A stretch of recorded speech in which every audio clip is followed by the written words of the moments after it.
Hey, this is Crossing Streams. I'm Steve McDonald. I'm Dennis Roney. Casey Aurora. This week, the movie that I picked.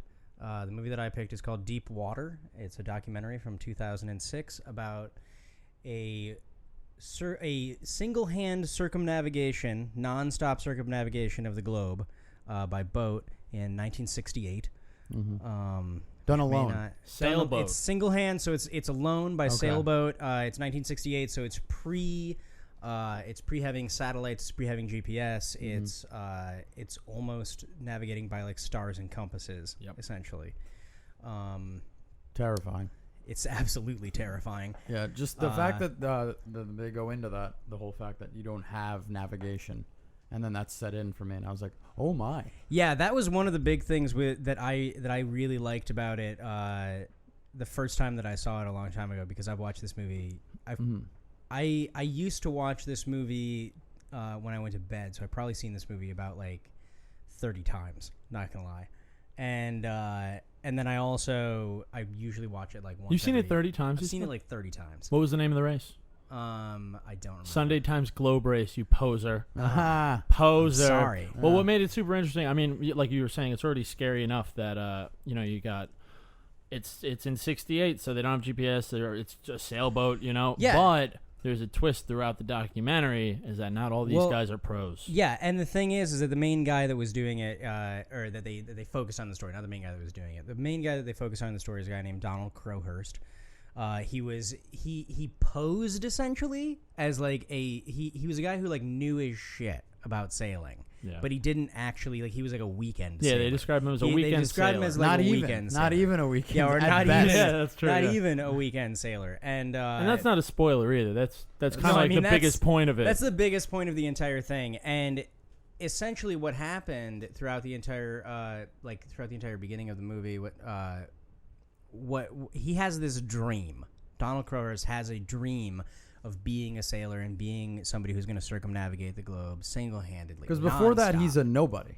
Because before that, he's a nobody. He's handy. He's an everybody. Yeah, he's an everybody. He's like an everyman. Yeah. He's an everyman in the sense that there's nothing really spectacular about him. Electronic repairs, I think, right? I'm pretty sure that he's an electronics repairman. Yeah. In the 60s. He's got a wife and kid. What has he got? Like 4 kids? He's got like too? 4 kids. He's got money's a wife. tight. Money's tight. They're trying to do it, so he can't afford the boat on his own. So what he actually does is that he gets a benefactor. His wife tells him, "You can do the race, if you get somebody else to pay for it." And it takes him like a week. Typical wife. What do you mean typical? Go ahead, but I ain't paying for it. Oh, okay. Yeah. I got kids to feed. No, that's fair enough. I mean, I think it is funny because it's the 60s, so you would have expected him to just like do whatever the hell he wanted. It's actually the French guy we'll get to later. Speaking of doing whatever the hell you want. Well, and that's the thing. He's part of Donald Crowhurst is only one of a field of, I think it's nine people total. Yeah. That and end it's up two different end up going things out that they're on racing this race. for. They're racing, circumnavigating the globe. So essentially, they're leaving from England. Everybody's English.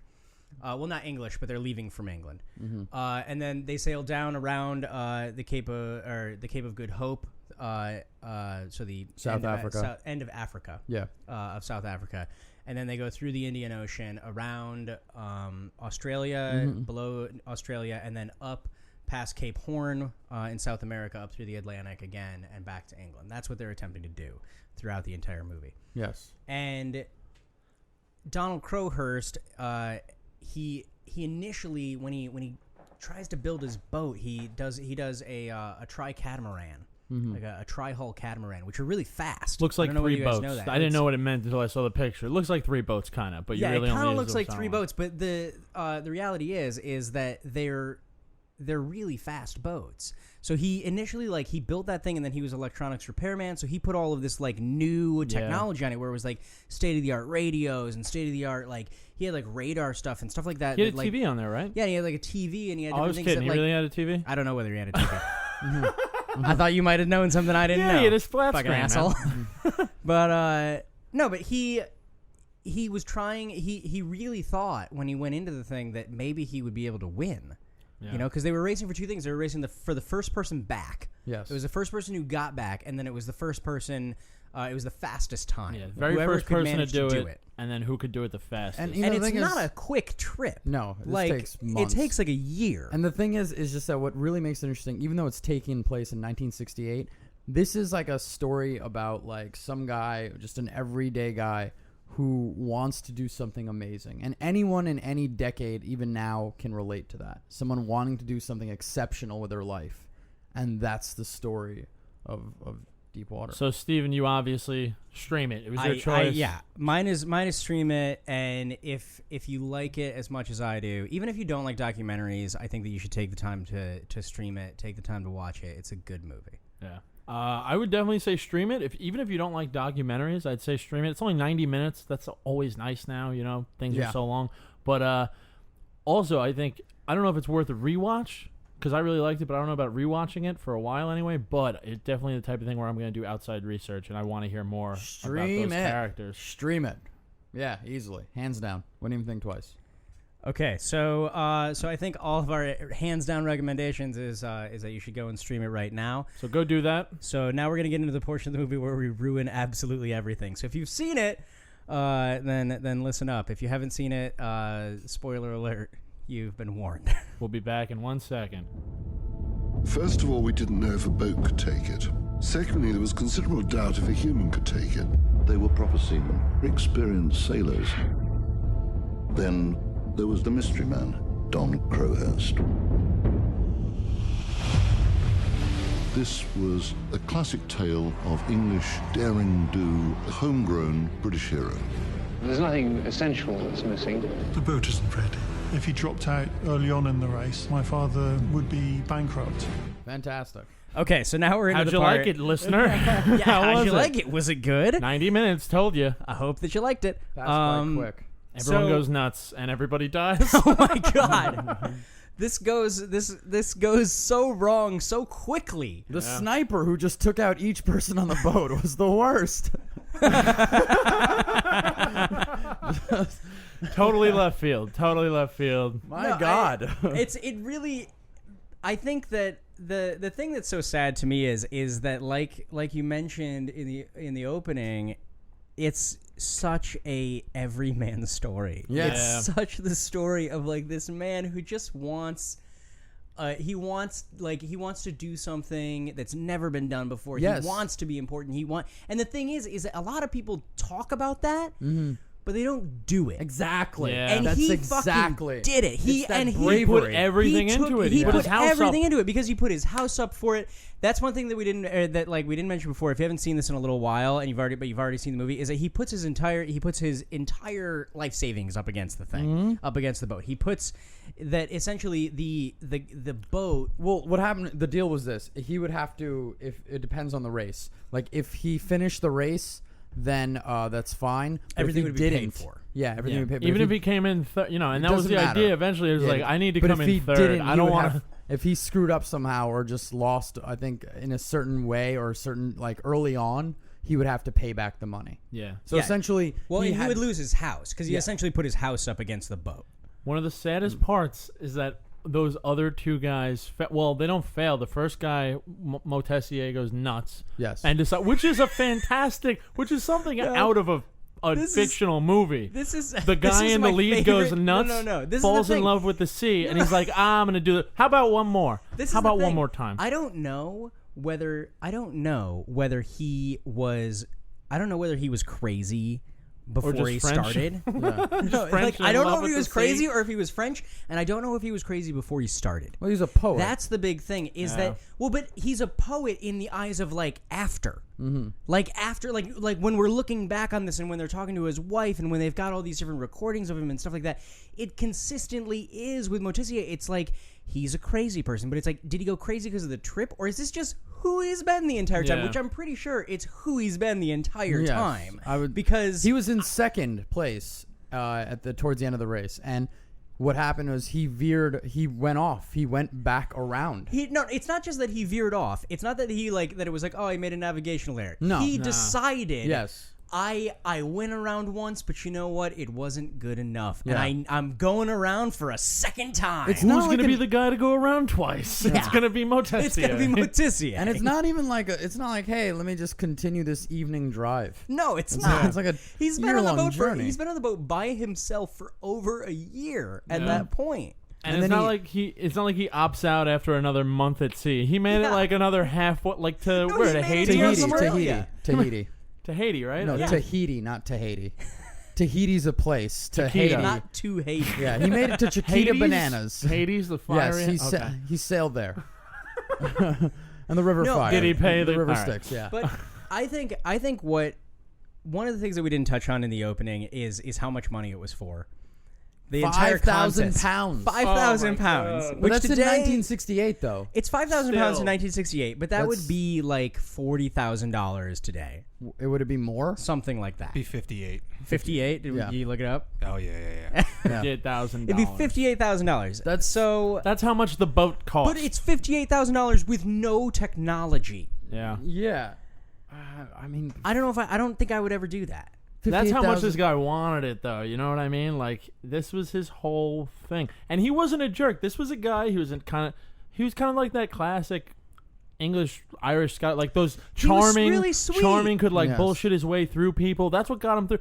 Like they said multiple times, like he knew he was. That movie should have been called Ready Deep Shit. Okay, movie should have been Yeah. called Deep Shit because from day one, once he decided to do it, that's exactly what he was in. But he always put on that front of like, yeah, this is just we're facing and some I will adversity, say- but we're gonna get through it. Blah blah. blah. I think it's a positive attitude. I think that this guy, like when you have that kind of level of bravery, you can't consider the fear until there's all that's left. Is that Yeah. fear? Is that like this Well, is and not he gonna realized. work out? I mean, you gotta remember, like really what happened in that moment was that he was on his way.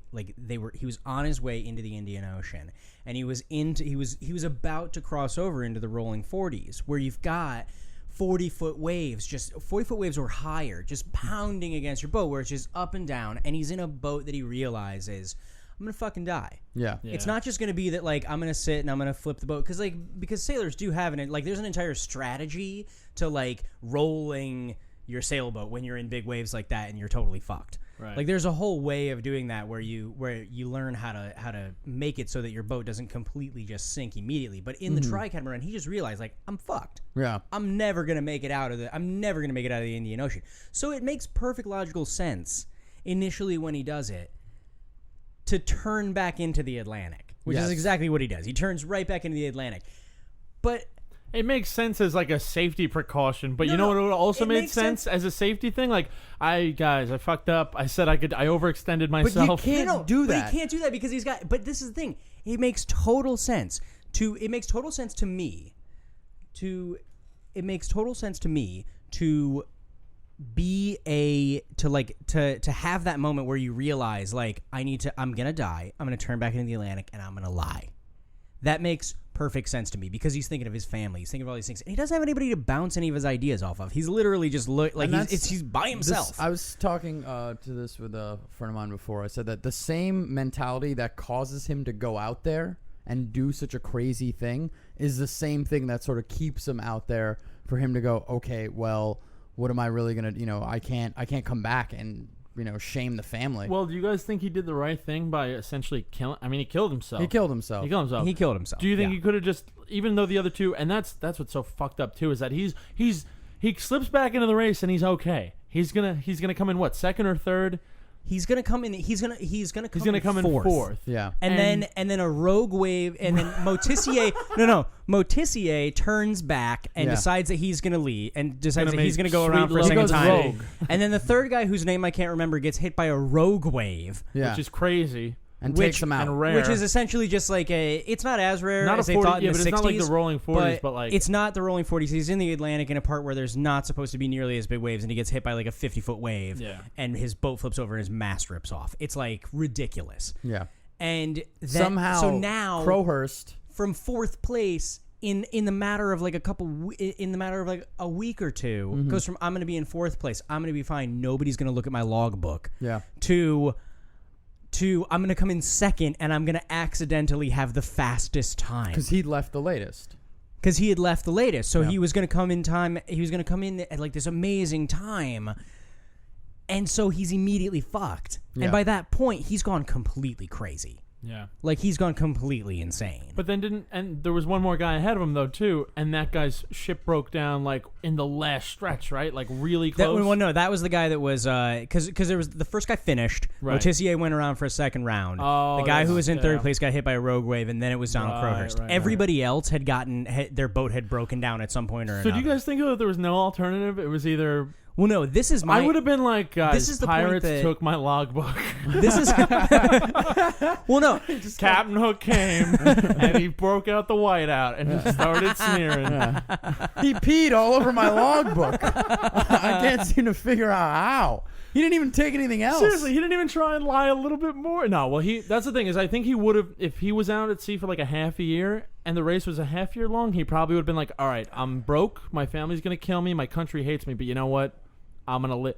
But A it's year the out, he's like, no, there's That's no. what I'm saying. The same thing that causes him to undertake this whole thing in general Desperation. is the same thing that keeps him out there. So it's kind of hard for you to say, oh, well, why didn't he just become a different person? I'm no, just speculating. I'm this just is my speculating. thing. No, here. I know. That's my theory. Is that This you is can't my be thing. a different person. They were all doing handwritten handwritten logbooks. Yeah. And they were calling in their times. Yes. Like they were radioing in their times and their miles and everything like that along the way. Mm-hmm. If I was him, you know what I would do? Yeah. I would have taken if he had been sane, Mm-hmm. mind you. I would have taken my logbook, I would have thrown it over the side, and I would have taken the fucking radio and I would have smashed it against the wall on the inside of on the inside of the boat, and I would have been like, I don't have my logbook anymore because I was sitting out on the deck and it got swept overboard by a wave. Yeah. And I don't have it anymore. 'Cause you know what's great about and them my not radio, and I would have called in all my times, but my radio was broken, and both of those things would have been true, and he would have come back. But And by it's that 1968 point, he and was they can't fucking- prove it. And it's 1968. They can't prove anything. They can't prove it. Like, that's- all right. But There's no GPS. We don't really There's no believe you. fucking anything. That's logic, though. No, I This know. is- yeah. And it's not driven by logic. And this is the thing that I mentioned to you the other day, or maybe you mentioned it to me. I can't remember. But literally, I'll decide after you say what it was. this is my problem with when he turns back into the Atlantic. Is that I think that's turning back into the Atlantic was the perfectly sane thing to do. Yeah. Okay, in the situation that he was in, it's when he started calling in fast times.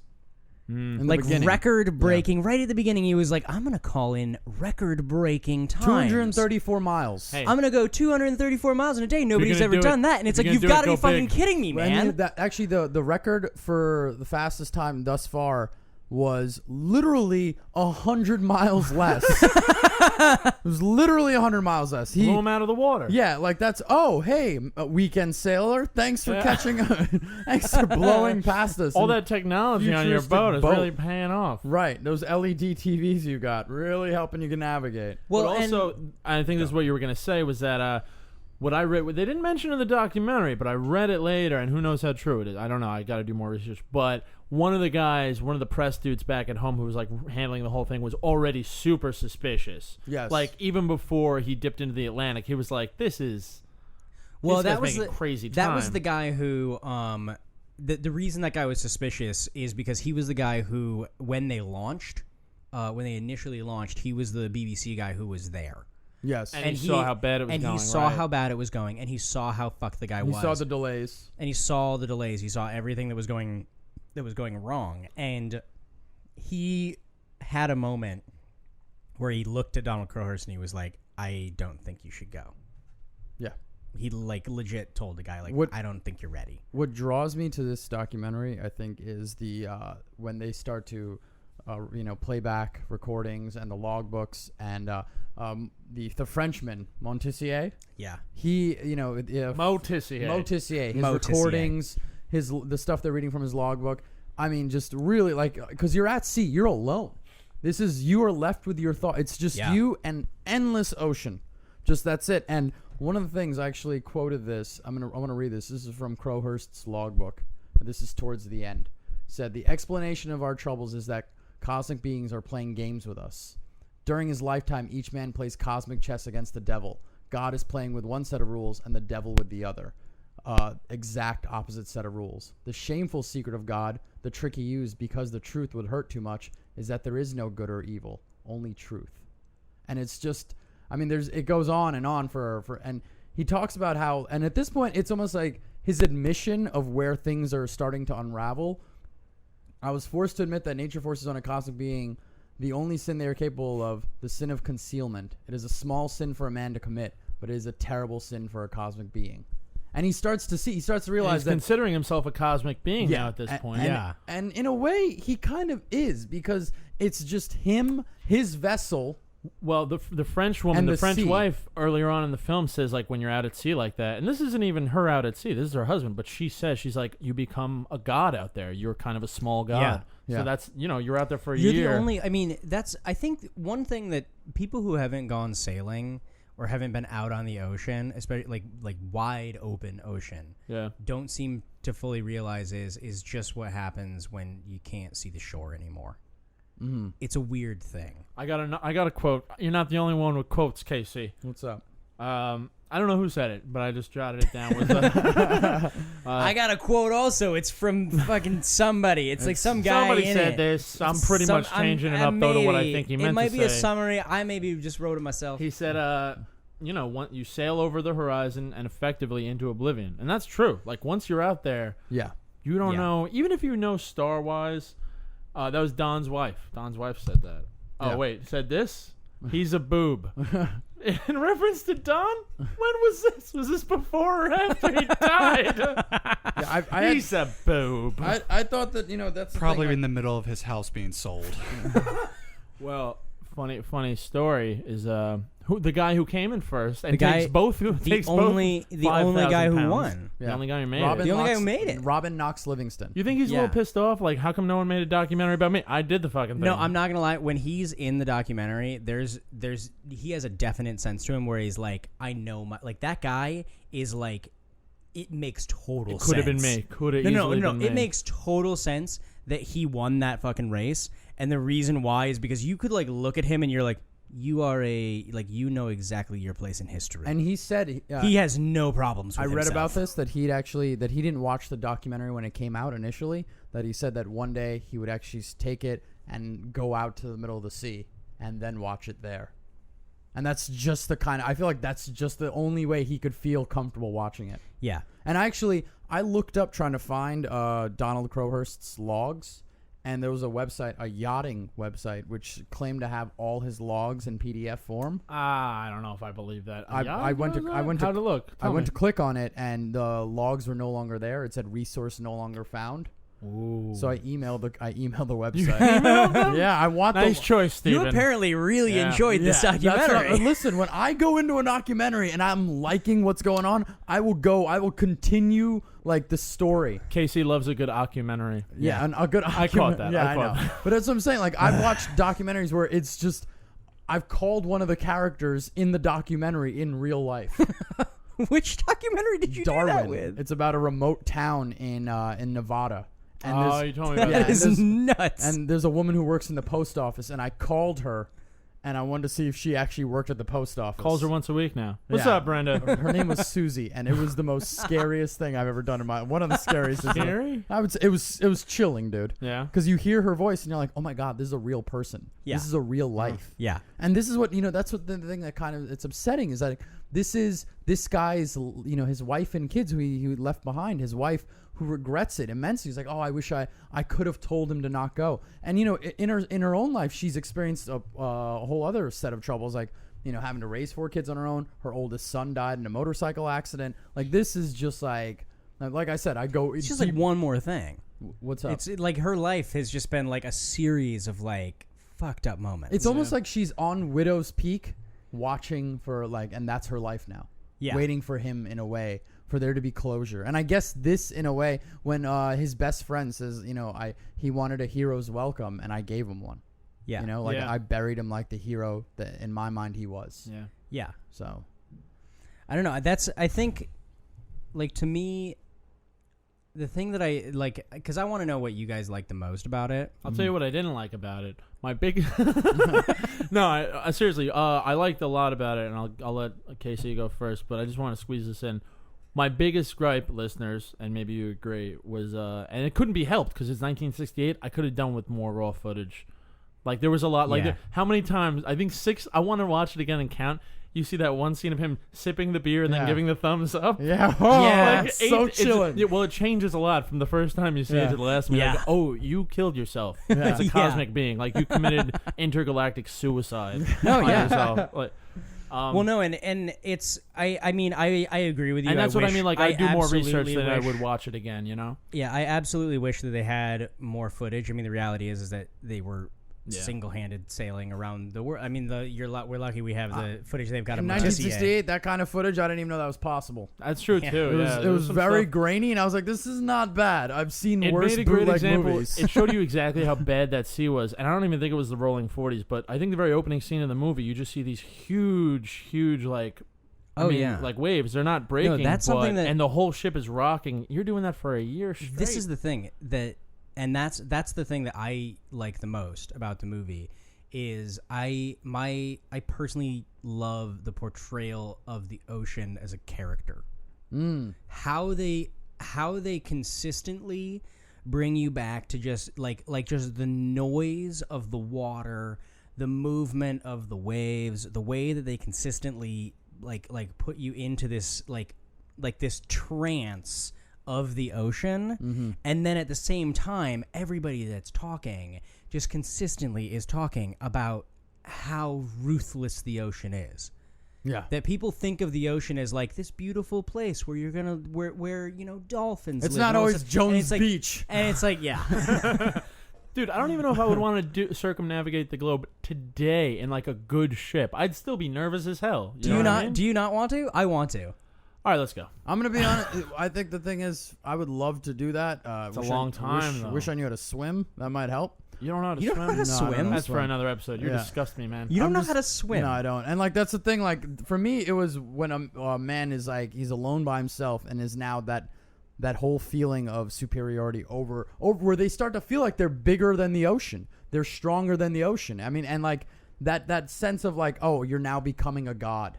Yeah. And that's they all experienced it. But the one person whose story you don't get to hear in that aspect is Robin Knox Livingston. His because he was he doesn't the guy tell, who came in first place, yeah, right? the guy came in first Yeah, place. yeah, yeah. Motissier goes into detail about it. Crowhurst, he's got his section about it. But Knox Livingston, it's almost like did he keep his wits about him and he didn't think of it that way and he just thought of the whole mission as to what he's doing? Or was it that he feels this way silently? Was he losing it out there, but he pulled it together enough to come home and maybe he's adjusted a little bit? Or did he just... Or maybe none of them came home. I think Yeah. I think that when it comes to How long were you sitting on when that? it comes Nah, to just right now. Literally just right now. It just came out. Just came out right now. when it comes to Knox Livingston, I think that honestly, and this is one of the things that I think is beautiful about the documentary also, is that I think that it shows that like humans are built differently. And when I look at him and when you see him talk during the piece, I really do feel like he's just one of those people who just inherently respects the ocean. And he inherently he respects it and he understands it and he has the kind of relationship with it where it's like it's like it's another person that he keeps himself guarded from, but at the same time trusts completely. When you look at Motissier, he consistently Wishy-washy. No.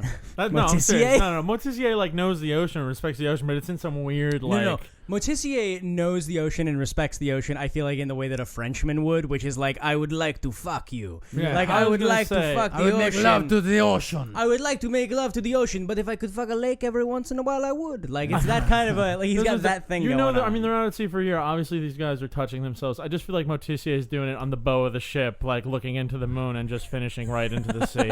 That might be a little graphic for our listeners, but you know what? I mean, Sorry. I think that you're talking about like a human being respecting the ocean. Like, what if they taught a dog how to sail? Do you think the dog Wait a would minute. come What back- did you just say? Like, do you think the dog would come back normal, or do you think it'd be like messed up like these people? I don't know. Like what if the dog? Like what if something not as emotionally heavy as a person was taught how to sail?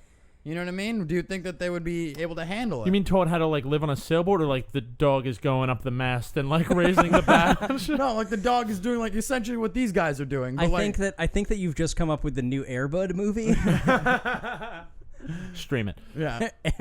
I mean, that's just my kind of mentality. Like, is it that higher level? Like, is it where they're trapped in their own minds, or was Knox Livingston able to remain so present in the moment for what was happening that this gave him the ability to get through the race without coming back nuts? Well, we went to the moon a year later.